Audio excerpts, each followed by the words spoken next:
moving beyond it all. So this is picking up from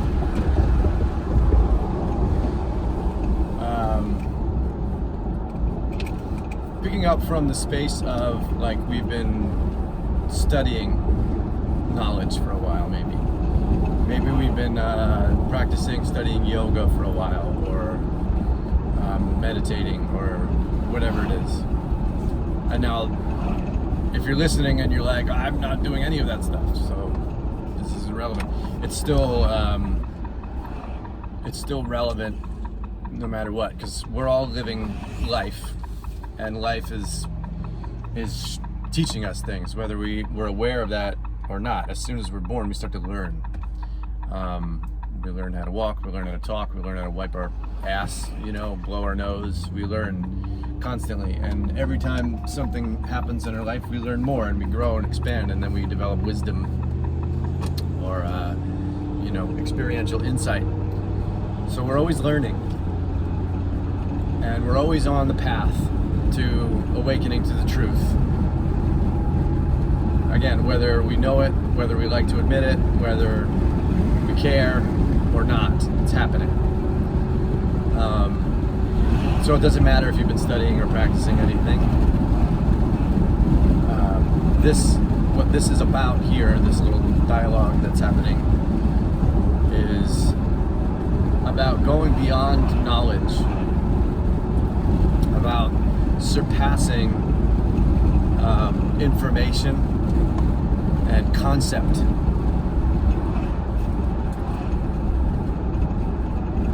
Based on what we believe to be real or true. And this is like a scary thing to do, because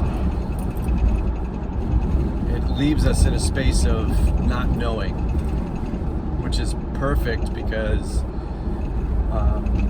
on the spiritual journey, one of the things that we aspire for is moving beyond conditioning, which basically means moving beyond moving beyond our mind, beyond the ego, which is also the same way as saying moving beyond our own individual person. It's moving past all of that stuff. Now, if this is a new thing for you, I'm aware of some of the first things that show up when we talk about this. So I'm just gonna say now, and just kind of go straight into any questions that may come up, or denials, or no, I don't like this, it doesn't feel good. I'm gonna go right into that right now and say that just because you surrender and let go of your personality doesn't mean you stop having one. Just because you surrender, let go, and detach from your individual expressions of life, or the individual aspect of what you are,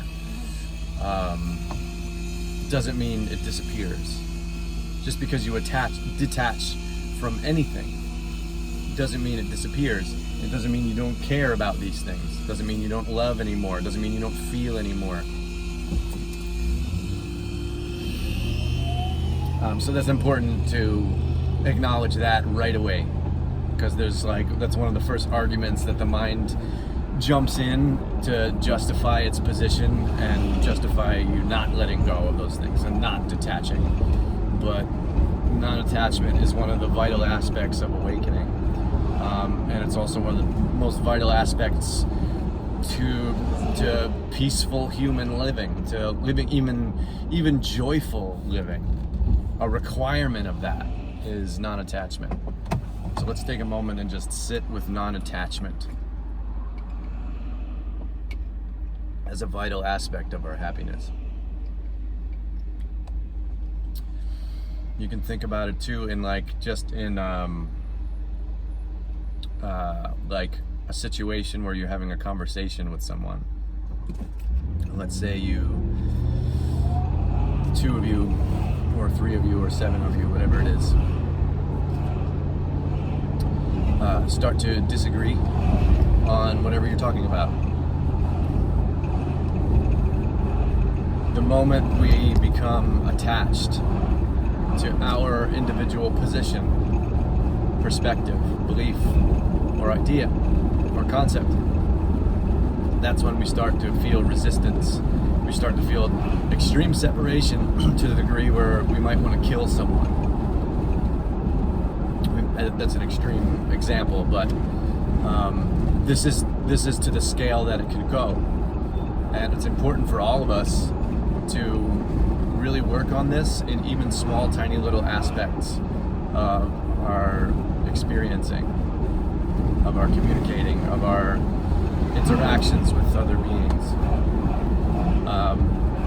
So again, in conjunction with what we're talking about with non-attachment, where like things don't disappear when you're not attached to them. In fact, it's the opposite. You actually have a greater relationship with things when you're not attached to them, because you really allow them to be what they are. When we're attached to things, we try to hold things down to what we want them to be, and then when they don't live up to that,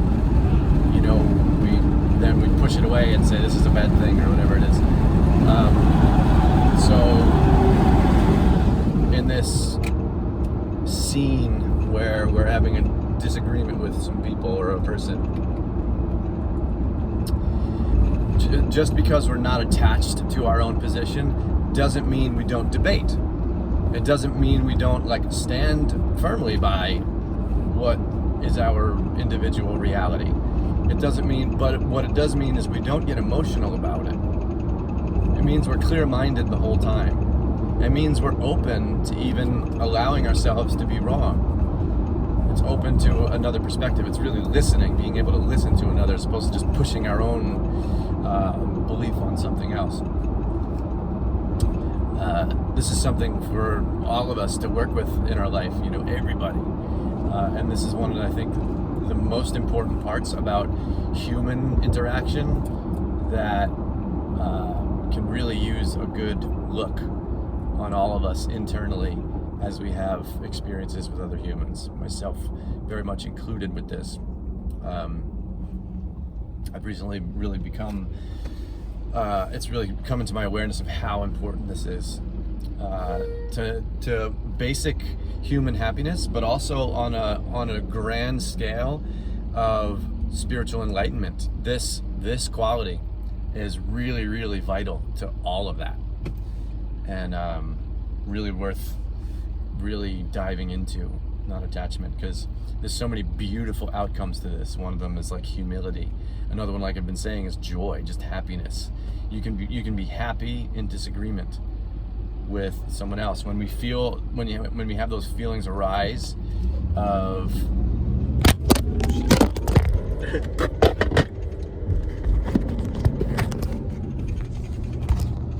when we have those feelings arise of frustration or anger or defensiveness, this is evidence of attachment. And we can look at that in any aspect of our life. When we feel those kinds of feelings, when we feel frustration, when we feel angry, when we feel resentment, these are all byproducts of attachment. All of them, every one of them. So when we feel those things, instead of doing what the mind wants to do and start projecting, let's take a moment and just acknowledge the fact that the reason that we're feeling that stuff is because we're attached somewhere. Okay? And again, we can live in all aspects of our lives without attachment and still have great connection. Non-attachment doesn't mean disconnection. And again, in fact, it's the opposite. The more unattached we are, the more we're able to connect. It's ironic, but beautiful, really beautiful. So now going back to where we started, of going beyond knowledge.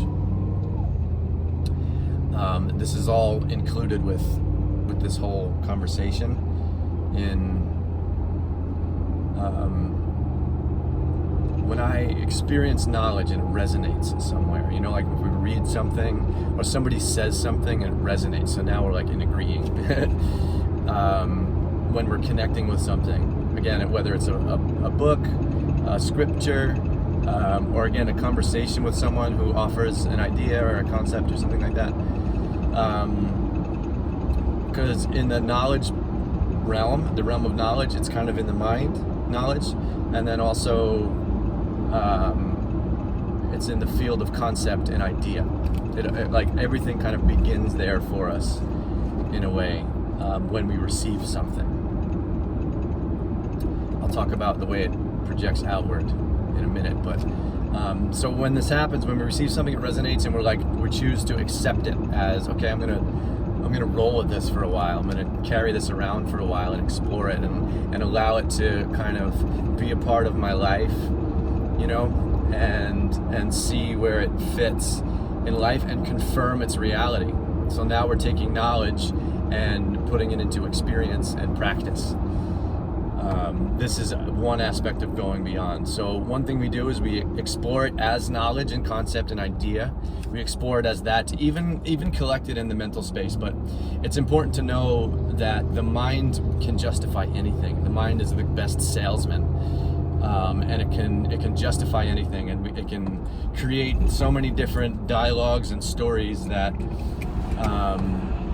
will help us to believe in something. But we're not looking to believe in anything, because that's where attachment starts to form.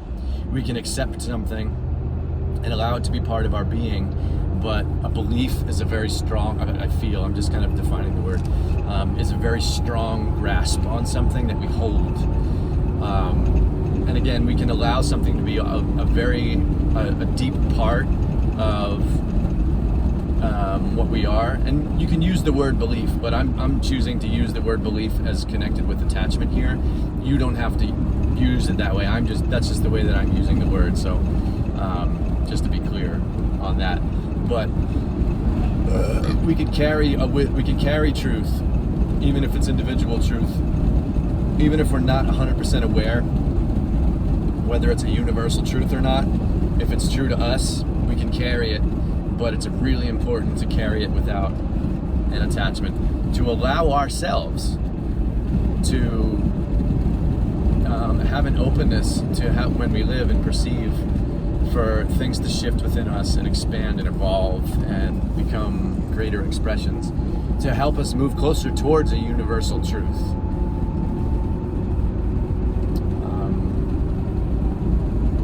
So going beyond knowledge, accepting, receiving,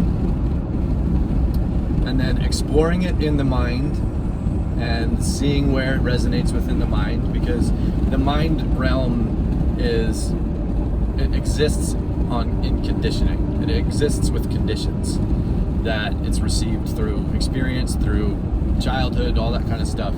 So sometimes when something resonates, it's resonating with a condition, and that doesn't mean we should accept it. Right? But it feels good. It feels like it's aligned, because it is aligned with something that's within us. This is important to acknowledge as well. So when we accept something, it's so important to go beyond the mind when we carry something around. So then we bring it into life, we bring it into experience, and see how it pans out, see how it manifests. You know, for example, like for me, learning about karma and the cause and effect aspect of the universe, learning about subtle energy and how the subtle energy within me interacts with all the subtle energy around the world, around my world that I experience. As an example, if I have fears inside and then I meet a dog, you know, and that dog can sense my fear, and that makes the dog feel uncomfortable, and that makes the dog feel fearful. So we're sharing that. I carried this thing around, I carried this fear around, and then simply because that's something that I carry, everywhere I go, I'm offering that to everything around me. I'm offering that presence to everything around me. And then I meet, let's just as an example, I meet a dog, and that dog shares that because that dog has the potential to experience that and hold that inside, and maybe that being has fear inside of it as well. So we share that, and then the dog reacts within itself to that feeling, and then maybe it does whatever it does. Either it cowers from me or it attacks me to protect itself. It can go either way. And the same thing with me. You know, if I walk, even with a human feels my fear and then can interact. They can act compassionately, or they can act fearfully themselves, or, you know, and we share that thing. But everything that we have inside, we carry around, we're offering passively. So it's just radiating off of us. So anyway, I don't mean to get into teaching knowledge on karma, but these are things that when I started learning about it, really resonated with me, and it really became kind of like a funnel or a vantage point of my perceiving that helped me understand the work better, helped me understand myself better, and learn ways to heal, and learn ways to grow into a greater experience of freedom inside. So that's been something really beautiful for me, but it came in as knowledge, and then exploring, and then as I have life experiences, witnessing and observing and making adjustments based on the idea and concept, and then proving it as a reality. And the more we do that and bring knowledge into experience, the more we embody it, and it becomes a part of how we're experienced by the world, how the world experiences us. And then it goes further and further beyond until it just becomes. And then there's this thing, there's this presence that exists as a part of us. Another example is like chanting. We do kirtans a lot and chant the names of God a lot. Because we carry that song and we show up there a lot, it's a part of us. It becomes a part of what we are, and that's what we end up sharing in the world. That's what we end up offering to the world. So,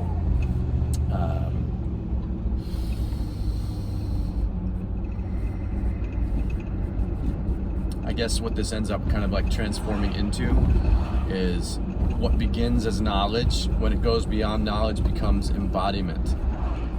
And again, it's so important to allow the state of non-attachment to come so that we can continue to advance in life in a way, and we can continue to grow and expand towards greater potential of what we are. Because sometimes things that we experience, sometimes knowledge that comes in is merely stepping stones to the next thing. So like I learn about this one thing, I embrace it, and then eventually embody it.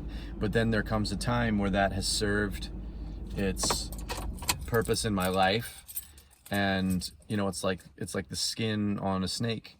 You know, that skin that's there serves to a point until it grows, and then has to rid itself of that skin to become, you know, a more expanded version of itself, literally. Knowledge is like that for us humans. So it's important to allow that, to allow yourself to get to a stage, and then really, again, feel when something starts to feel stagnant, if something starts to feel stale, or if something starts to feel like redundant. It's good to explore, is there an aspect where that thing that carried you as far as it has, is it blocking you from the next evolution? Right? So it's so important for us to remain in this stage of like not getting too comfortable with what we believe in, and allowing things to adjust, allowing life itself to grow. You know, if a tree grows 3 branches and it gets fixed and stuck on having 3 branches, right, and it doesn't allow itself to go beyond, it'll get stunted. You know, but if it keeps moving, and then one branch dies and then another one needs to grow, and it just keeps flowing with life. That's what we're doing too. But the life that's being experienced within us that we can confirm is, and we have a mind that's a part of life. You know, a tree, I don't know the mind of a tree, but you know, a tree has roots and it has trunk and it has branches, and it has leaves, it has seeds, it has flowers, it has bark. You know, it's all these aspects that make it, you know, we call it a tree, but there's all these layers to what is a tree and what makes it that, you know. And all those aspects need to flow and grow and shift and adjust to flow with the ever-changing world and reality. And knowledge is part of that for us, you know, because our soul exists beyond knowledge. The spirit is beyond knowledge. The spirit simply is. The spirit is where all knowledge comes from. The spirit is infinite potential, you know, and as we journey as humans, and we tap into the subtle space, and we tap into the soul, the spirit, the infinitely subtle being that we are in truth, that connects everything together. We start to have this new relationship with the material aspects. We start to have a new relationship and perspective on what we are as a physical being, and what the world around us is, and what the interaction is between that.